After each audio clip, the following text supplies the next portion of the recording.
Pastor గారు, ఉమ్, కొంతమంది మరీ బ్యాడ్ కామెంట్స్ పెడుతున్నారు కదా, ఉమ్. వారి గురించి ఏమంటారు మీరు?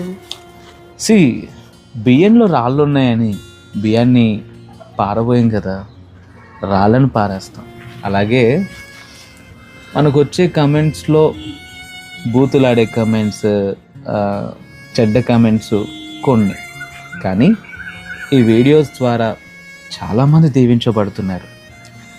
సో ఈ కొంతమంది వ్యక్తుల కోసమని ఇంతమంది ఆశీర్వాదాన్ని దూరం చేద్దామా? లేదు. అందున పరిచర్య దేవుడు మనకిచ్చినటువంటి భారం మరియు బాధ్యత. మీరు తోడేళ్ల మధ్యలో గొర్రెల వలె ఉన్నారని ఆయన అన్నాడు కదా. ఆయన ముందుగానే చెప్పాడు లోకంలో మనకు శ్రమ కలుగుతుంది అని. క్రీస్తుని సిలువేసిన ఈ లోకం మనల్ని సన్మానిస్తుందా చెప్పు?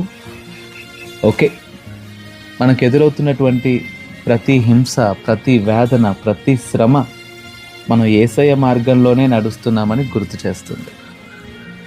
సో కలుగుతున్న గాయాన్ని కాదు, కానీ దక్కబోతున్న గొప్ప బహుమానాన్ని దృష్టిద్దాం. సో వ్యతిరేకతల్ని చూడకుండా ఇదే విధంగా దేవుని యొక్క మంచి వాక్యాన్ని, శుభవార్తను సర్వత్రా వ్యాపింపచేయటానికి శక్తి వంచన లేకుండా ఉన్న ప్రతి అవకాశాన్ని సద్వినియోగపరుచుకుందాం. ఓకే కదా?